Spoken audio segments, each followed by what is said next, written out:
есть полная и постоянная связь между делами, мыслями, телом, ощущениями.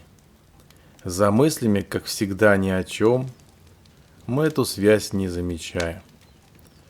Только осознав момент безмыслия, который еще называется «здесь и сейчас», мы внезапно, на короткий миг, ощущаем эту связь.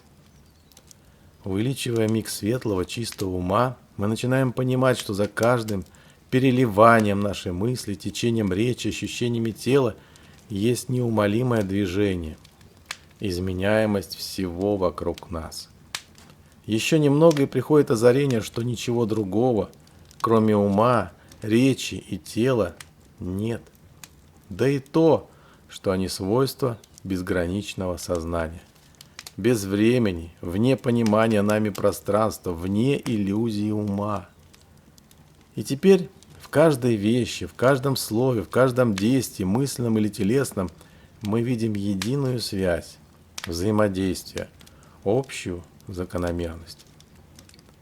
Это приводит в восторг, если ваш эгоизм стремится к нулю, или к депрессии, если он еще скрыто, но значительно присутствует, или к сумасшедшему самомнению и в конечном итоге к помешательству, если ваш эгоизм еще велик.